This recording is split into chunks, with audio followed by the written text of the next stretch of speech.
Joseph Palazar. Governor, welcome again to the City of Youth, Ambition, and Diversity.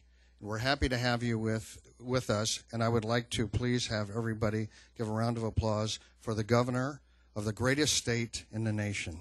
Thank you. Thank you very much. Thank you very much, Mayor, for the wonderful introduction. I really appreciate it, and it's great to be here with all of you. I've been going up and down the state of California talking about the budget. First of all, I want to also say thank you very much to all the elected officials that are here, and I'm glad I don't have to name each and every one of them that you did that today. And I want to thank also all the business leaders and others that are here today to be part of this town hall meeting. But like I said, I'm traveling up and down the state to talk to people about our budget crisis that we have in this state. And I think that it is very important to go out and talk to the people directly and to talk to the elected officials from around the state and the local state officials and the local officials to talk about this serious problem that we have, because it is the people that elected me and they sent me to Sacramento. So I feel that I always should communicate with the people. Plus, I'm a people's person anyway. I love talking to the people. If it was in my bodybuilding career or if it was in my movie career, I always like to go out and sell my movies. And if it's in politics, it's the same thing. I like to be with the people because that's where the action is. And especially in local government is where the action is, because you're the ones that are providing the services and make everything happen. You're the ones that are in the trenches, even though the politicians in Sacramento many times think that this is where the action is in Sacramento. That's what California is about. But no, not really. California is about the 58 districts that we have in all these 400-some cities that we have. That's where the action really is. But anyway, I have some charts here that I will explain to you very soon. But as you know, that we have a budget problem because of various different reasons. Reason number one is the economy is slowing down, and we have a subprime mortgage crisis, we have a housing crisis that has spilled over into other areas. Then we have increase in oil prices, which takes people's money and puts it in that direction rather than for them to spend it on something else, on food or on anything else. And then we have a budget problem because our budget system itself in California doesn't work. And what I'm talking about is when you look back in the history, you always saw that in California that whenever the economy slows down, we have a budget crisis. We run out of money. Just recently in 2003, we were almost in a state of bankruptcy in the state of California because our economy slowed down and we didn't have enough money. So you would think that Sacramento eventually will learn, just like you would learn when you see an intersection and you see people crashing and having accidents, you say, let's put up a traffic light. You do something about it. Well, in California, Sacramento has never done anything about that. So that whenever we have a slowdown in the economy, we run out of money. And the reason for that is because when we have a spike in revenues, they spend it all. There's never been a penny put aside for the rainy day fund, or what we call the revenue stabilization fund. So never there's been any money put aside. So whenever the economy goes down, we don't have any money that we could take or draw from that rainy day fund and supplement the shortage of revenues. So this is why we always have to take those programs, all of the programs in our state, on this roller coaster ride. 1 year we are overfunding the programs. When we have, let's say, 1999, we had a surge in revenues by 23%. 23%. And all of it was spent. So that means that we raised the bar. And now, a few years later, there was a shortage of revenues. That's why I said in 2003, all of a sudden, they didn't have enough money. And we almost went bankrupt because we spent it all. So if we would go and say, okay, over the last 10 years, we had an average increase in revenues of 5.4%. Why don't we just spend 5.4% more every year rather than 10 or 15 or 20% more when we have too much money? So this is why I have this chart here. It shows to you the kind of roller coaster ride that we go on. The yellow line here represents the spending. The green line represents the revenues. But let's go over here first, because it goes back 10 years. As you can see, the two lines have no relationship with one another. They always separate. And here, we are right now here, it totally separates by more than $10 billion. So if we would have had in place this revenue stabilization fund for the last 10 years, the two lines will come closer together. They don't come together perfectly, but they come together closer. Because we have money available to spend when we have a downturn. So right now, we have approximately altogether $20 billion of deficit. So that means that we could take $10 billion from that money, from that rainy day fund, and make only $10 billion in cuts, rather than making all those cuts. And what happens because of all the cuts is that we have to take education on a roller coaster ride, which of course is terrible, because our children and our education system, our school teachers, families, they deserve better than that. There is no reason why we would have to go and take that money away from education if we would only increase our spending by 5.4%. As we see here, the two lines will be together. We would never have to cut because, as you can see, our revenues always go up. They don't go down. Even in this current year, even though we have an economic slowdown, they have not really gone down. They just have leveled off. There is no increase. Normally we have an increase, like I said, sometimes of 6%, sometimes of 8% of revenue, sometimes of 3%, but it always goes up. So there's no reason why we have to make cuts in healthcare, why we have to make cuts in law enforcement, why do we have to make cuts in prisons, or in education, or in higher education.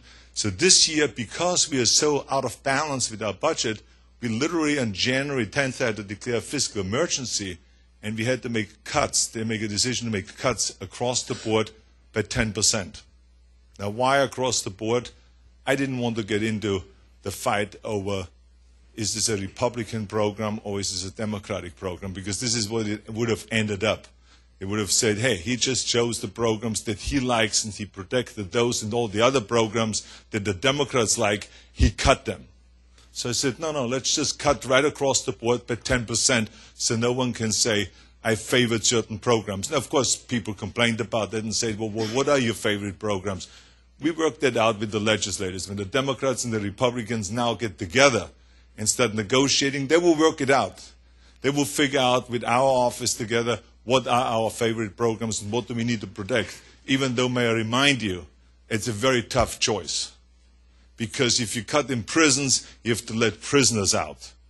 And then sometimes the neighborhoods are not as safe. And then if you cut education, what is this going to say? That we don't care about our children, the most vulnerable of our citizens? So that's a tough choice. If you cut and say, okay, then let's not cut there, let's cut health care, then you say, well, you really don't care about the old people, about the vulnerable, the blind, and the disabled. So that's tough.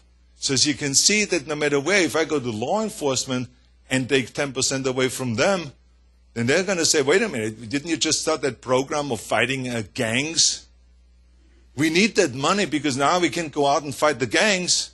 So we have a problem. Why do you do that to us? So as you can see, no matter which direction you go, cuts are bad. Cuts are bad. It doesn't matter where. There is no such thing as this is easier to cut here than here. They all are bad. And I think the people of California, like I said, deserve better. This is why it is important, and this is why I asked the legislators to do three things. One is to make mid-year cuts. That's why I declared the fiscal emergency on January 10th.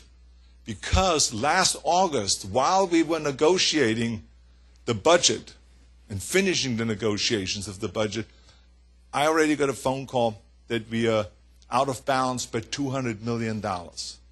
So last August already we came in $200 million short of what we anticipated, which meant that we spent that month $200 million more than we took in.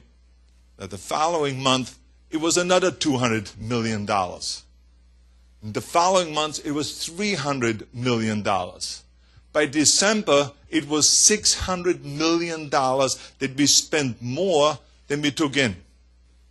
And we have no mechanism in place in California that says, let's automatically stop that spending, that overspending, and just spend what we take in. No mechanism in place for mid-year cuts. Absolutely none.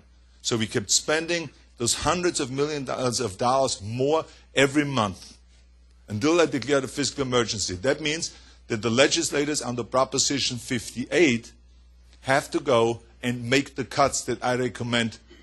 They have 45 days to do that. Now, they did a great job. They went to work, and they came in a week early, Democrats and Republicans, and made the cuts. So now this was job number one.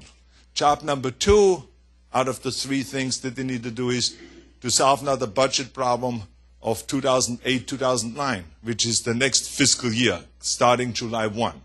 So now we have to work on those numbers, and that's the one, the critical one, and the real tough one, because like I said, we are in those both years, this current year and the next fiscal year, altogether $20 billion out of whack. So it's going to be a big challenge. There's some people that say we have to raise taxes. I'm personally against raising taxes. They say that they have to raise revenues in some way. There's many different ways of raising revenues besides raising taxes.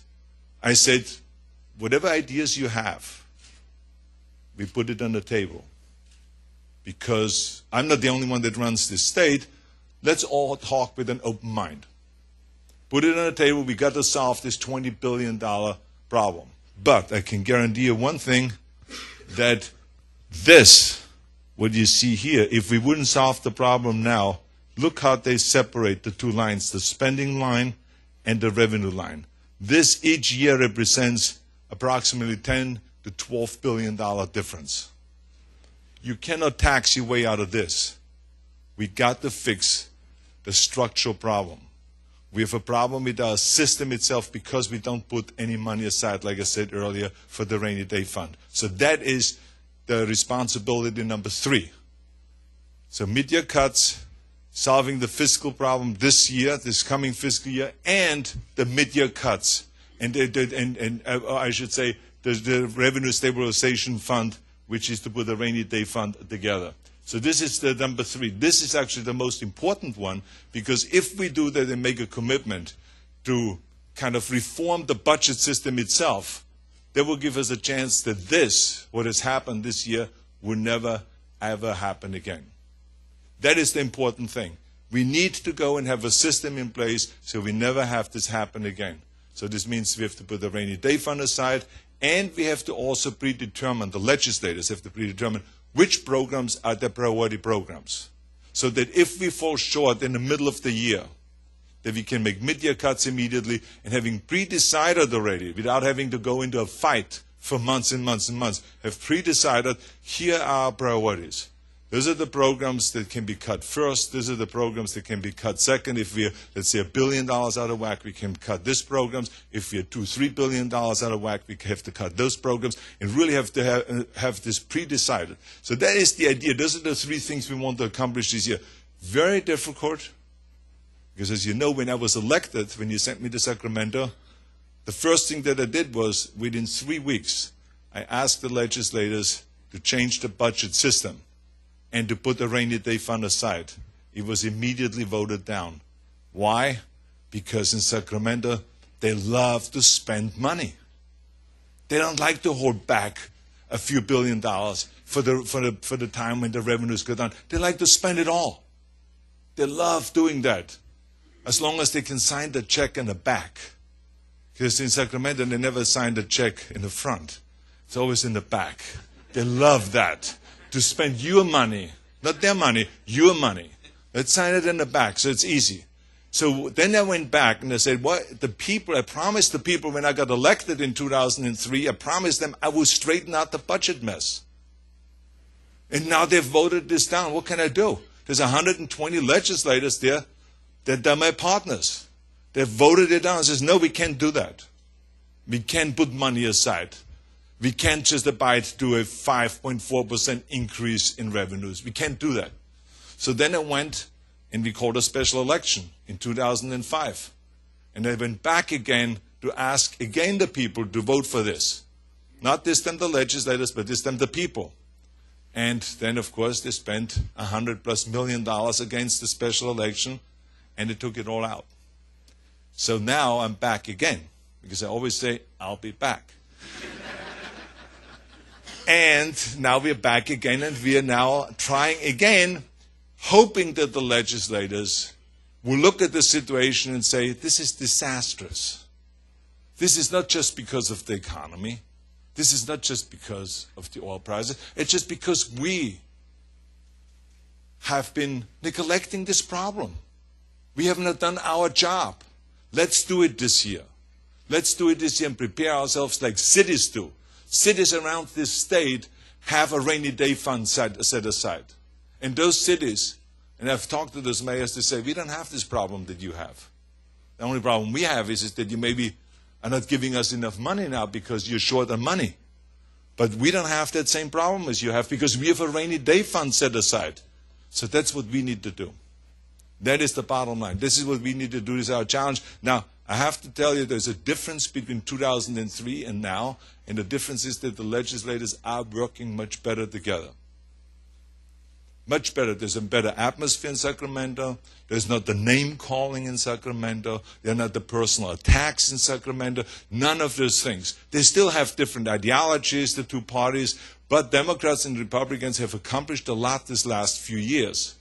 So if they can go and do the same thing as they've done with the infrastructure bonds, for instance, where we made the commitment to rebuild California, and that they have then agreed to $37 billion of infrastructure bonds with that same spirit, where they looked back and they said, for the last 40 years, we haven't done anything. We haven't really rebuilt California. We have an increase in population, but we didn't really increase our infrastructure. We didn't improve our infrastructure. They got together, Democrats and Republicans, and they solved that problem. They started putting the foot in the door so we can start rebuilding California. With that same spirit, we need to go and sit down this year to fix this problem that we have with our budget.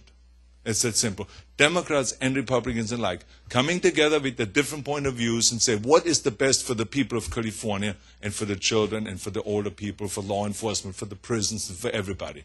What is the best? That is really the question.